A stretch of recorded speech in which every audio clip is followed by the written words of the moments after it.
Hey, I just wanted to give an update on this Pelican boat. I think they call this the Quest Angler 10, but a lot of them are very similar to each other. So since my last video, I just want to do an update for anyone that's interested. Here you go. Let me switch the camera.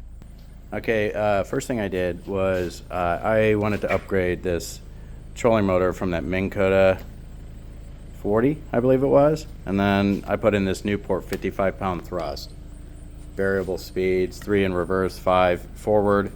I installed this rudder, and then yeah, the motor definitely makes a freaking difference. You know, when you get more weight on board, of course that's going to be a problem. I did removed the canopy that I had, or the Bimini top. It just was starting to get annoying in the way of places to anchor off if that's what I want to do when I'm fishing. And then I installed cup holders over here, because these other cup holders, and these I just got those on Amazon. I mounted them to the side, and that's how I did that. And then any place where I had a prior idea or mount, you can see here I filled the hole in with polyurethane PL311. You could get it at big box stores and stuff like that. Any hole that I did that to. So on my other video I did see mention of the lights, and maybe not being legal, but yeah, you could definitely see these from the front. But I said I went ahead and I wanted more light, just because it is a smaller boat. If I'm out night fishing, I want people to see me. So I got a light spliced in over there. These two are guided into this box where I got them spliced together with thermal butt connectors. And then of course the other side is duplicated coming out that side. And then going through my conduits, I have this for my sonar. And I did find that, this is the correct way to have that facing in the direction you're going. I did have it opposite. So got that.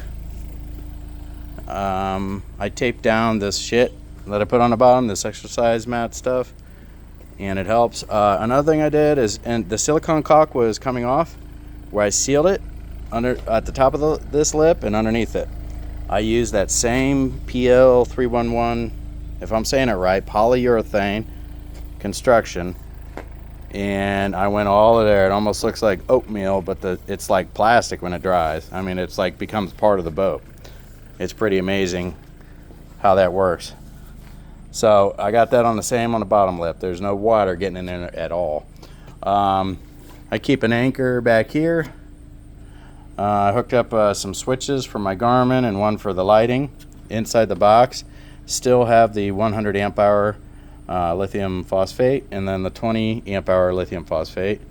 I keep a for a cell phone holder right there, so if I want to sit, listen to music or whatever. And then I got rod holders, of course. I installed those. Sometimes this light back here on the rear does get bright. If I'm doing night fishing, I don't see many people around, I might just unplug it so I don't bring in freaking annoying bugs. And then of course I got my accessories box with connectors, stuff like that. I did put these up because since I got an anchor back here, that'll keep it in. I installed these, most of these places, I could go in over that on that knuckle, and then if you could see, slide that up and it tightens it up. It works like a charm. It's amazing. And then first aid kit, I got another one of those over here. And I got a long one, when I want to pull it in, when it's floating and tied off to the dock, and I'm bringing this in. It helps me bring it and line it up, because those 2x4s go all the way in the back, as you can see.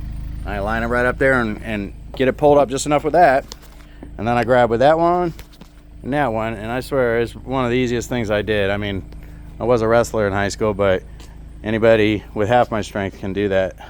So I'm gonna try to fish today with my son and catch a crappie and my wife.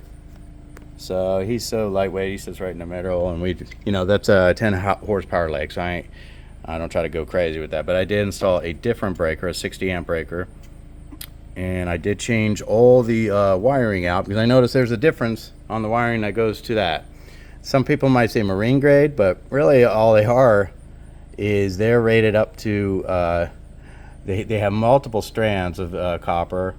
This one's rated up to 105 Celsius. The cables that I was using prior was only rated up to, I think 90, 85 to 90, and it, you know, so I changed out and got my own wiring where they're rated up to 200 Celsius. But these trip based on thermal. So if you're cruising around on 5 and you keep cruising around on 5, there's always a chance that that could bust and you have to wait for it to cool down. What it is it's getting too hot because of the DC traveling through it.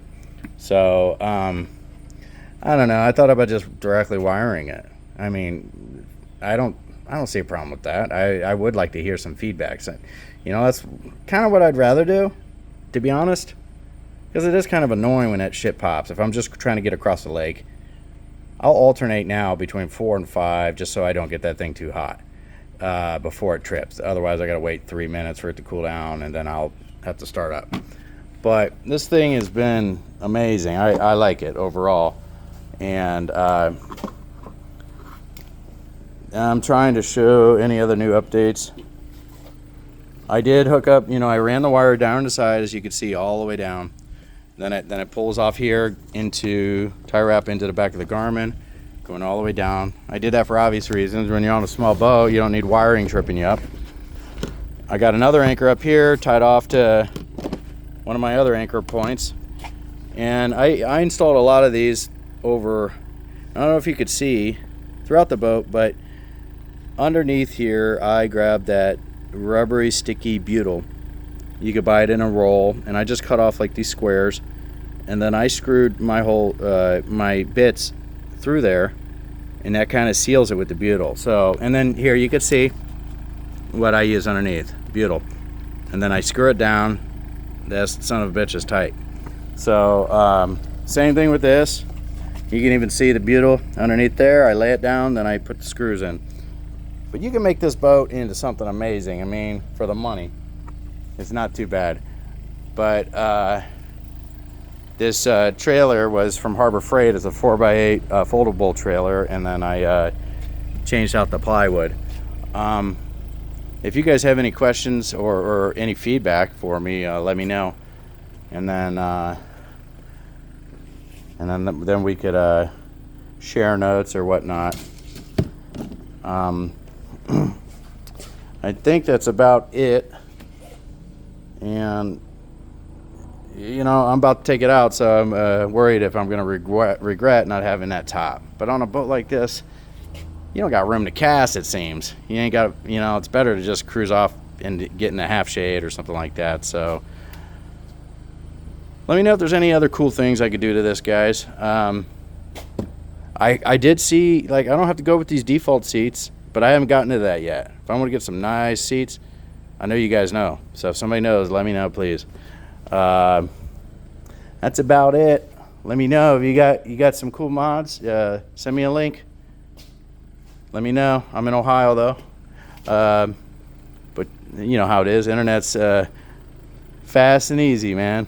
So you could be in China. So, all right. Thank you.